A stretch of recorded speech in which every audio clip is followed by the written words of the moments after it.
silaturahim. Ana memiliki keluarga yang banyak dan termasuk keluarga besar. Ada beberapa paman ana yang mereka memiliki kelebihan harta, sedangkan kita yang ponakan-ponakannya ya seadanya, apa adanya. Nah, ketika ini anak alami sendiri, ketika datang ke rumahnya itu ditutup pintunya. Begitu melihat anak datang, anak salam, anak tahu ada duduk di situ. Tapi begitu anak salam, tahu kalau itu anak yang datang, langsung pergi. Terus yang keluar istrinya bilang, ya ini paman lagi sakit, padahal sedang nonton TV. Nah, kemudian ada lagi yang ketika kita datang untuk menyapa, tujuan untuk menyambung silaturahmi, karena mungkin memiliki kelebihan, mereka menganggap bahwa mungkin tujuan datangnya kita ini untuk minta-minta, itu saya minta atau menyusahkan, sehingga kadang dianggap kamu orang miskin ngapain datang. Nah, akhirnya menyebabkan kita mau datang takut besar, takut dibilang seperti itu. Apakah kita tidak datang, tapi kemudian kita yang mendoakan kebaikan untuk keluarga tentunya. Apakah ketika tidak kita ada niatan untuk tidak datang ke rumah paman atau ke rumah keluarga yang seperti itu, apakah ini termasuk bagian dari memutus silaturahmi? Masya Allah. Nyambung, siap. Kasih mic-nya biar satu pertanyaan jadinya.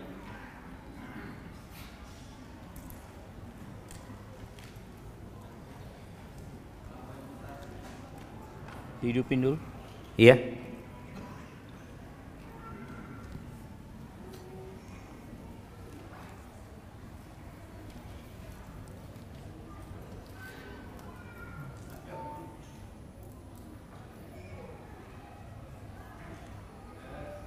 Masih berkaitan dengan silaturahim. Siap.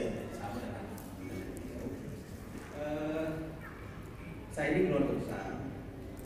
Jadi di antara saudara-saudara itu ya namanya manusia macam-macam dan dia ada yang dipelihara dari kecil dari dewasa. Kita bina, tapi setelah dibina selalu menyakitkan hati.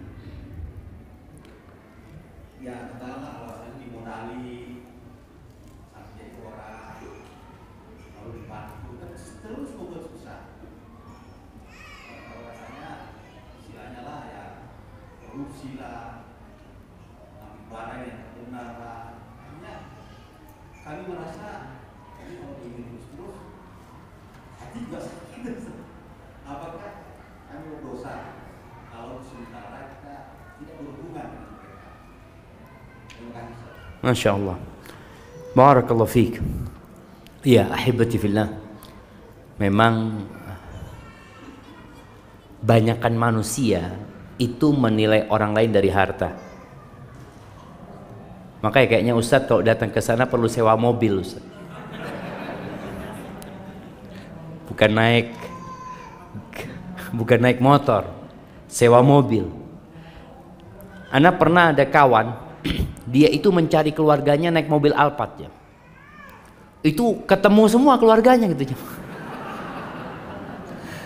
Karena dilihat, oh, Masya Allah gitu ya. Karena mereka melihat ini orang akan memberikan manfaat gitu. Tapi ketika mereka melihat nih orang naik motor, aduh, ini keluar fulus kita buat orang ini. Maka sepertinya kita perlu cara lain gitu loh, pendekatan kepada mereka. Yang pertama seperti kita bawa oleh-oleh. Selalu ketika kita datang kita bawa oleh-oleh. Mungkin kalau tadi datang ke sana nggak dijumpain, karena dia merasa sakit ini itu, afwan ini titip buat paman ya, insya Allah anak akan datang lagi. Sehingga mereka melihat bahwasanya keponakannya ini datang bukan untuk minta-minta. Keponakannya datang memang untuk menyambung silaturahim. Dan mungkin juga paman kita belum paham tentang agama ya. Jadi karena kekurangan ilmu membuat dia seperti itu. Padahal jamaah, dengan kita membantu keluarga kita, kita keluar duit, Allah akan kasih ganti yang lebih banyak sebenarnya. Tapi karena dia nggak paham hal itu, maka ngerasa kalau tadi berpikiran kemudian tidak mau ke sana lagi, mungkin kurang tepat. Kita tetap berusaha berbuat baik, artinya menyambung silaturahim nggak harus berkunjung. Boleh jadi dengan telepon. Assalamualaikum, gimana kabarnya paman ini dan itu. Berarti kita telah menyambung. Ini sesuatu yang paling minimal yang bisa kita lakukan. Atau paling tidak kita bisa kirim makanan. Sekarang ini Masya Allah jemaah, mudah sekali kita berbuat baik kepada kerabat kita. Antum bisa bikin program tiap bulan, ana mau kirim kepada sepupu-sepupu makanan mamanya. Kita jatah 50.000, kirimkan ke rumah fulan-fulan semua itu. Ini termasuk kita menyambung rahim kita sama mereka gitu loh. Kalau kita nggak bisa berkunjung, jadi nggak harus berkunjung, tapi kita tetap berbuat baik kepada kerabat kita. Artinya itu tetap ada. Kalau menyambung pertanyaan yang tadi, jadi ada satu hal yang perlu kita ingat tatkala kita berbuat baik kepada kerabat kita, kepada orang lain, jangan pernah berharap balas budi dari mereka. Yang ada sakit hati gitu. Manusia ini sama Allah nggak pandai bersyukur. Sama Allah yang berbuat baik tanpa bisa dia hitung kebaikan Allah, dia itu berbuat maksiat sama Allah itu. Bagaimana kita yang hanya membantu dia sesekali, mungkin hanya menyekolahkan dia. Oleh karena itu penghuni surga ketika berbuat baik, apa kata mereka? Innama nut'imukum liwajhillah, la nuridu minkum jazaan wala syukura, innama nut'imukum liwajhillah. Kata mereka, kami nih membantu kalian, memberi makan kepada karena berharap karunia Allah dan keridhaannya. Kita nggak ingin dari kalian jazaan wala syukur. Kita tidak ingin balasan dari kalian atau ucapan terima kasih. Itu kita sama sekali nggak minta. Kalau kita benar-benar ikhlas, maka nggak ada urusan dia mau terima kasih, dia mau ingat sama kita, nggak ada urusan. Kenapa? Karena perbuatan baik kita sama dia sudah dicatat sama Allah Azza wa Jalla. Artinya udah selesai.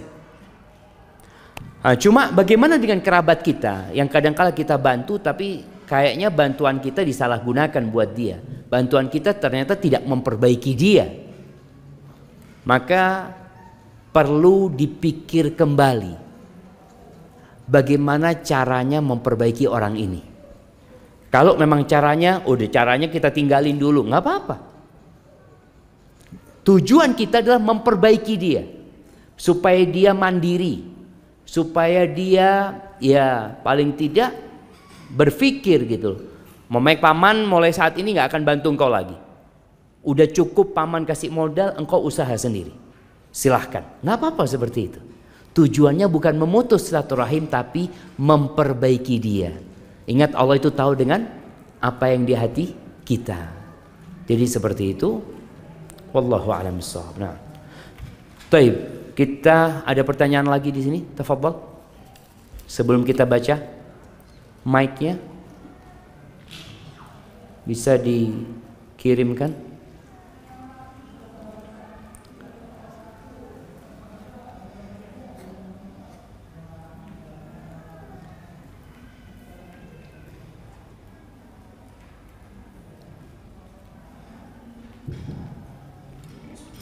Barakallahu fiikum. Tafadhal. Ya, saya ingin tanya Pak Ustaz, apa yang kami harus lakukan bersama pasangan kami dengan anak-anak kami sehingga di dunia ini kami bersama-sama lebih-lebih di surga yang bersama kami. Masya Allah. Nah, barakallahu fiik. Jadi kalau bicara bagaimana seorang ayah bersama anak-anaknya, bersama istrinya bisa masuk surga bersama keluarganya, maka yang pertama harus menyamakan visi dan misi. Apakah memang keluarga kita mau ke surga? Karena ternyata jalan ke surga itu naik dan terjal, banyak onak dan duri. Kalau ternyata siap, bismillah. Rasul sallallahu alaihi wasallam pernah mendiamkan istrinya selama 1 bulan. Nih ibu-ibu, Rasul SAW dalam rangka memperbaiki istrinya itu pernah memboikot istrinya semuanya 1 bulan. nggak ngomong sama mereka, nggak datang ke rumah mereka. Tujuannya apa? Memperbaiki. Setelah 1 bulan kemudian turun firman Allah di surat Al-Ahzab ya, ayat 28 29 insyaallah. Bagaimana Allah mengatakan, ya ayyuhan nabi, wahai nabi, qul li azwajika, katakan kepada istri-istrimu, in kuntunna turidnal hayatad dunya wa zinataha fata'alaina umatti'kunna wa usarrihkunna sarahan jamila. Katakan kepada istri-istrimu, kalau ambisi kalian dunia, kenikmatan dunia, kelezatan dunia, kemewahan dunia, kemari kalian, aku kasih mut'ah, aku kasih harta buat kalian, lalu aku akan ceraikan kalian dengan perceraian yang baik. Kenapa? Udah nggak sama, visi misi kita udah beda gitu. Nggak bisa jalan bareng. Yang ini mau ke dunia, yang ini mau ke surga. Jalannya beda gitu. Wa in kuntunna turidna Allah wa rasulahu wad daral akhirah. Kalau ambisi kalian adalah Allah, Rasulnya dan kehidupan akhirat, ambisinya adalah kehidupan akhirat, maka Allah akan berikan pahala yang besar buat orang-orang yang berbuat baik di antara kalian. Fa innallaha a'adda lil muhsinati minkunna ajran 'azima. Jadi langkah pertama adalah menyamakan visi dan misi. Setelah itu baru ke yang lainnya. Bagaimana memperbaiki keimanan ya, bagaimana menjaga sholat yang 5 waktu, bagaimana suami istri watawasau bil haq watawasau bis sabr. Itu insyaallah dengan cara seperti itu dapat bersama-sama ke surga Allah Azza wa Jalla. Taib ahibati fillah. Ana rasa rombongannya udah agak lengkap ini jamaah. Ana ingin menyampaikan berkaitan dengan sholat. Ana sebelum baca ini berkaitan dengan sholat musafir. Ingat ya, orang yang musafir itu punya kekhususan. Apa kekhususannya? Dia diperbolehkan untuk berbuka ketika puasa, dan dia diperkenankan untuk mengqashar sholatnya yang 4 jadi 2. Itu khusus yang musafir. Adapun jama' insidental, karena kebutuhan. Orang boleh menjamak karena sakit tapi nggak boleh mengqashar. Orang boleh menjamak karena macet tapi nggak boleh qashar. Jadi jamaah yang hadir ke sini yang merasa dirinya musafir, maka dia boleh qashar dan jamak sekalian. Tapi kalau dia nggak musafir, maka dia harus sholatnya 4. Kalau mau jamak ya lihat, kalau mungkin ana capek Ustaz, ana kepingin jamak silahkan, tapi tidak boleh mengqashar. Bagaimana kalau kemarin ada yang mengqashar Ustaz, ana nggak tahu Ustaz, ternyata ana kemarin sholatnya 2 zuhurnya, atau asarnya 2, isyaknya 2, padahal ana bukan musafir, maka nanti sholat 4 menggantikan yang kelupaan tadi, atau yang atas dasar ketidaktahuan itu dia gantikan 4. Jadi dia qadha sholat yang nggak sempurna sebenarnya karena faktor ketidaktahuan tadi, nggak ada masalah, tapi tetap wajib untuk menggantikannya. Seperti orang tidur dan lupa, itu wajib menggantikan. Orang tidur dan lupa dia nggak dosa gitu loh, tapi dia wajib menggantinya. Faham? Baik, ana akan baca.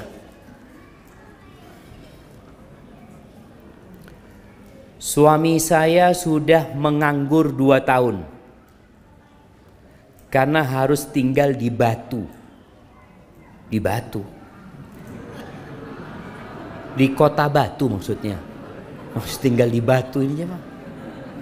Nah, harus tinggal di kota Batu maksudnya jemaah. Untuk tinggal di lingkungan ma'had. Nafkah dari ayah mertua dan ayah saya. Suami sudah ditawarkan pekerjaan tapi hanya mau di Batu. Suami bersikeras agar anak-anak dipindahkan sekolah di ma'had di Batu. Posisi saya dan anak-anak sekarang di Jakarta. Namun ma'had di sana hanya fokus di tahfidz Quran. Tidak ada ijazah apapun. Sekarang saya ditalak 2. Harus bagaimana Ustaz? Taib ahibati fillah. Yang pertama, seorang istri itu wajib taat dan patuh kepada suaminya. selama perintah suaminya tidak bertentangan dengan perintah Allah, selama perintah suaminya tidak berseberangan dengan fitrah dia sebagai seorang wanita, maka dia wajib taat kepada suaminya. Seperti di sini ketika suaminya minta anak-anaknya pindah di sana, seharusnya itu pindahlah, bismillah. Yang dilakukan suami juga bukan satu kemaksiatan.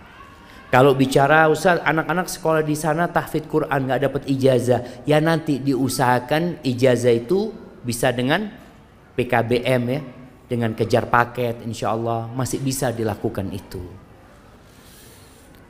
Cuma kalau masalahnya suami ini tidak memberikan nafkah, berarti suami tidak melaksanakan kewajibannya.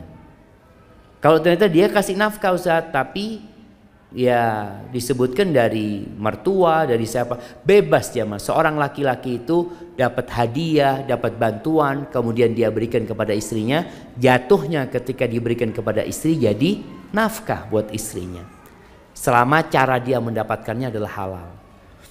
Namun sekarang ini kan sudah ditalak 2, artinya tinggal 1 lagi. Ana rasa kalau anti melihat di diri suami masih banyak kebaikan, kita tuh jangan fokus melihat kepada keburukan. Kalau masih ada kebaikan di diri suami dan juga itu dapat menjadi kebaikan buat anak-anaknya, ana rasa anti rujuk sama suami kalau suami mau dan pindah ke Batu. Bicara bagaimana Ustaz dia belum punya pekerjaan ini dan itu urusan suami. Karena itu tanggung jawab dia sebagai seorang bapak buat anak-anaknya dan sebagai seorang suami buat istrinya. Itu mungkin jadi solusi buat yang bertanya. Assalamualaikum Ustaz. Afwan ingin bertanya,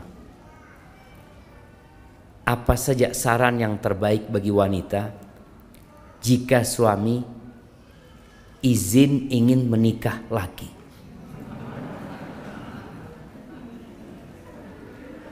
Apa sarannya? Bagaimana peran sebagai istri dan ibu yang menjelaskan kepada anak jika ayahnya sudah menikah lagi?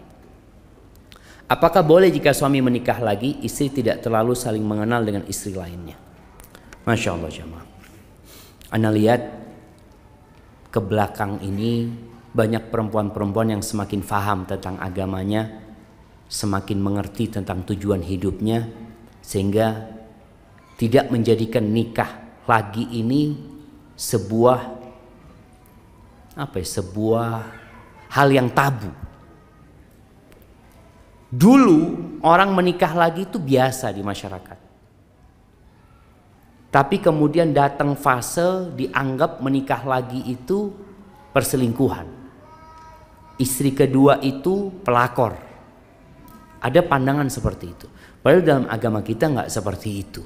Baik, apa saja saran yang terbaik? Maka Anda lihat, Yanti sampaikan kepada suami kalau memang dia sudah punya kesiapan untuk melakukan itu dan dia yakin mampu berlaku adil dan dia mampu secara finansial untuk menghidupi 2 orang dan dia punya kemampuan untuk memanage konflik yang mungkin terjadi, ya tafadhol.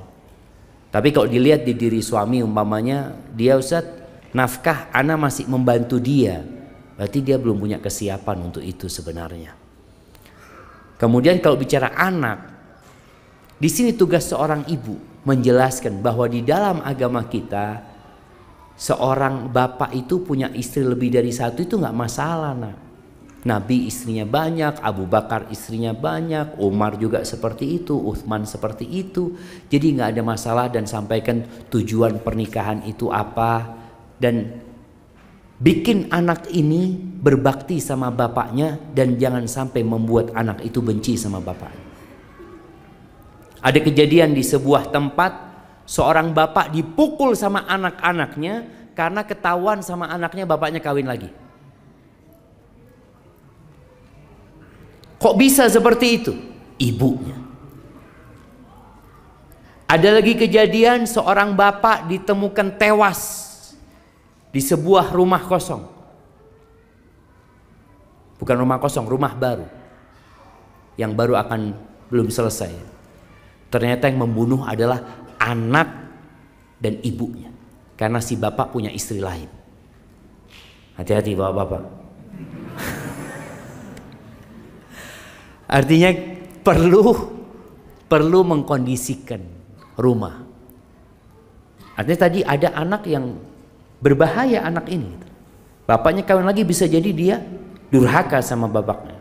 Ya itu kesalahan dia. Cuma kan bapak punya kewajiban mendidik anaknya, memahamkan kepada anaknya. Tadi istrinya, bagaimana seorang suami yang hendak menikah lagi berusaha untuk membahagiakan istri pertamanya ya. Ada kejadian jamaah baru saja ini, ada kerabat nikah lagi, ribut ini jamaah, ribut ya. Ada satu orang mau melabrak, ini orang lain mau melabrak, dia datang ke rumah orang itu, dilihat kedua istrinya ini rukun, ngobrol, nggak ada masalah. Ya Allah, kata dia, ternyata yang dalam bayangan anak itu bencana, ternyata nggak bencana. Jadi terkadang wanita ini terbawa emosi aja, kecemburuan yang berlebihan, seakan-akan yang terjadi itu satu musibah yang sangat parah buat dia. Jadi mungkin itu yang perlu dilakukan. Dan kalau dikatakan istri pertama tidak terlalu saling mengenal dengan istri lain, nggak apa-apa, nggak harus dia kenal dengan istri keduanya.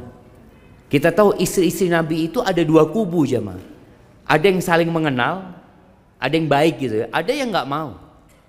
Mereka itu ya ribut ya, ada keributan di antara mereka itu biasa. Tapi Nabi juga tidak memaksa mereka ya, agar mereka bisa duduk bersama, tapi Nabi berusaha untuk menyelesaikan konflik. Dan pernah terjadi konflik itu di depan Nabi sendiri SAW. Di depan Nabi. Bagaimana Zainab bintu Jahsh datang bukan melabrak ya. Dia itu menuntut haknya, kemudian dia menyalahkan Aisyah di depan Nabi SAW. Dua orang ini ribut ya, ribut, Nabi diem aja. Ketika Zainab sudah terlalu banyak, Aisyah dikasih izin sama Nabi untuk membantah. Dibantah sama Aisyah. Akhirnya diem Zainab. Setelah itu Nabi mengatakan, ini anaknya Abu Bakar ini. Jadi Masya Allah katanya. Ada hal-hal yang memang perlu dipersiapkan oleh para suami. Jadi intinya kalau ada seorang istri yang anak nggak pengen terlalu dekat sama istrinya suami, ya udahlah, suami punya istri di sana, anak tahu, tapi kalau sudah suruh kumpul ini anak kayaknya kurang siap, nggak ada masalah, nggak ada masalah. Jadi seorang suami pun harus menerima hal yang ada ya. Kalau dia bisa orang itu kumpul, alhamdulillah. Nggak bisa, maunya sendiri-sendiri, ya sudah, dia penuhi hak mereka. Barakallahu fikum. Bagaimana menyikapi suami yang sering berselingkuh? Apa kita boleh meminta cerai? Ya boleh lah. Jangan sering selingkuh. Sekali selingkuh boleh juga cerai. Selingkuh ya, artinya selingkuh ini berzina, bukan nikah lagi.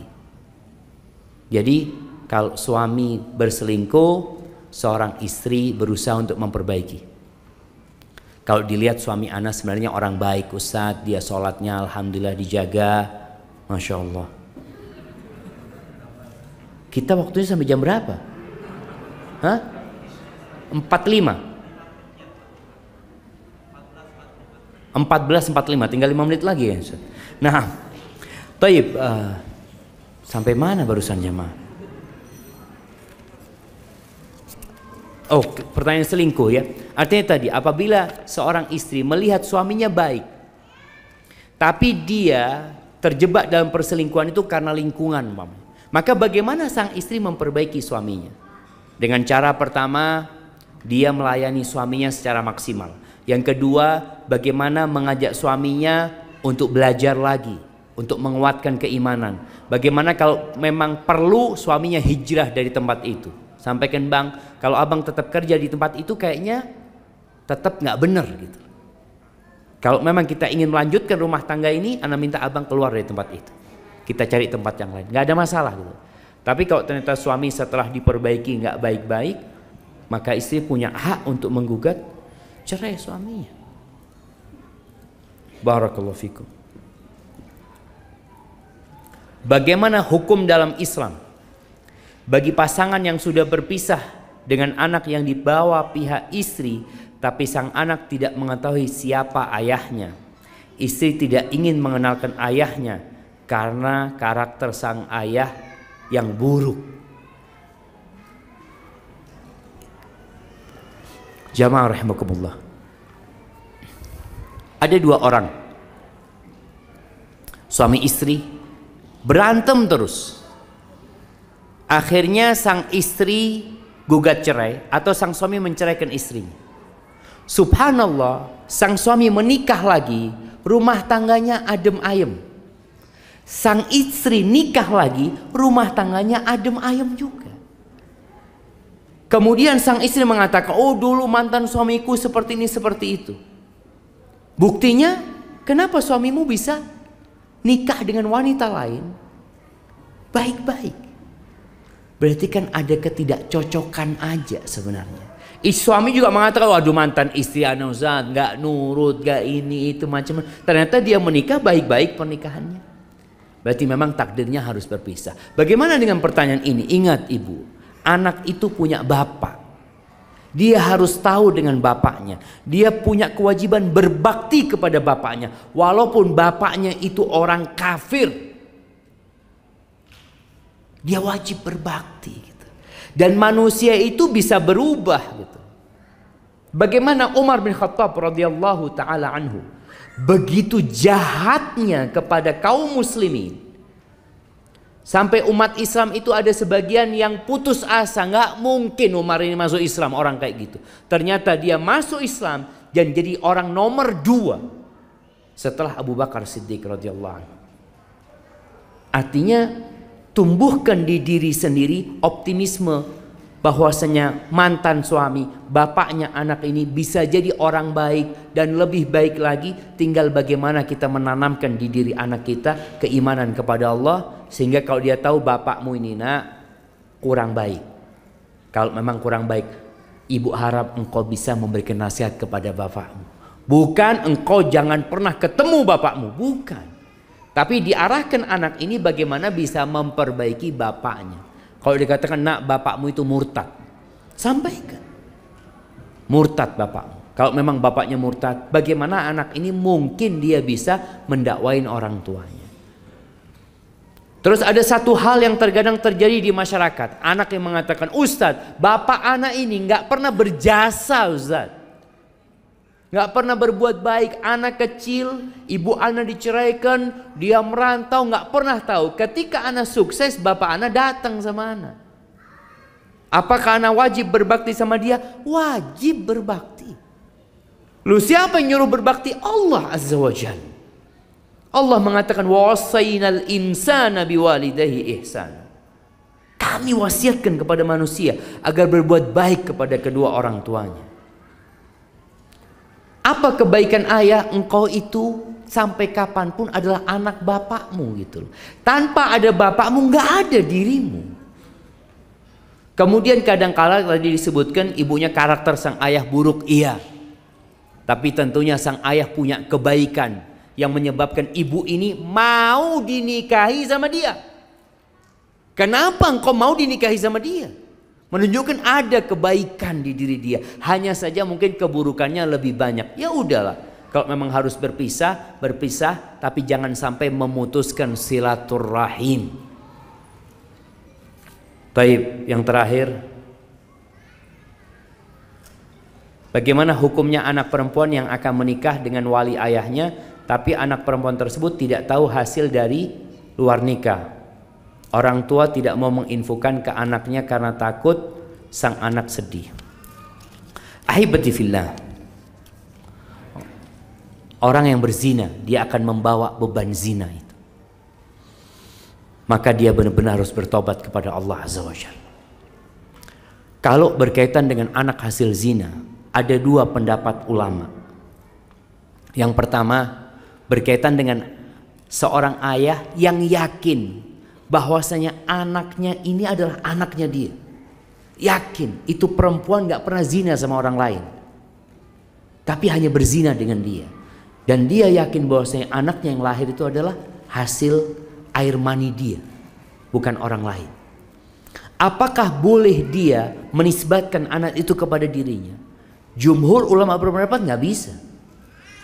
Tetap anak itu dinisbatkan kepada ibunya, yang menjadi wali adalah wali hakim.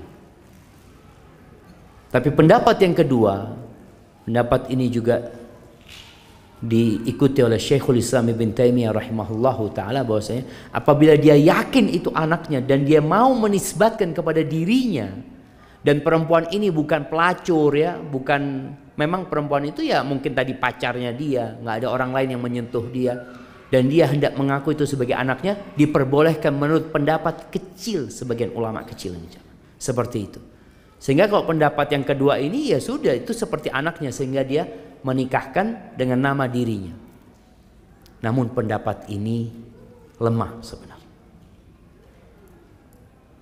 Karena yang namanya anak di luar nikah ya tetap hasil zina.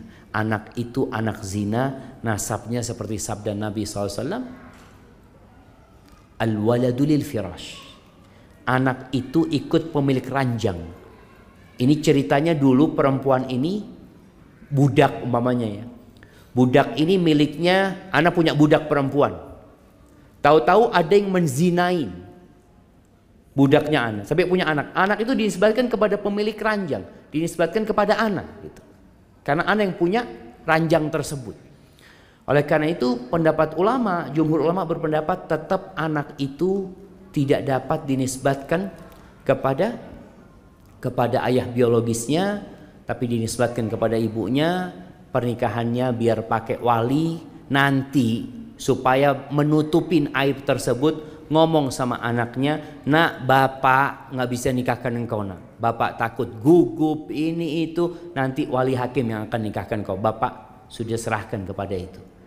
Jadi itu mungkin supaya anaknya tidak bersedih, tetap yang menikahkan adalah hakim, bukan bapaknya, untuk menghindari perselisihan yang terjadi di antara para ulama. Karena kalau ikut pendapat yang pertama maka nggak sah nikahnya, karena walinya bukan dia sebenarnya gitu loh. Tapi kalau sudah diberikan kepada hakim, selesai gitu, aman sudah, anak itu menikah sah dengan wali hakim. Hadza wallahu a'lam bishawab. Pertanyaan yang lainnya mungkin kita lanjutkan di malam hari nanti jamaah. Hadza wallahu a'lam bishawab. Ana serahkan ke moderator Ustaz Rahmat.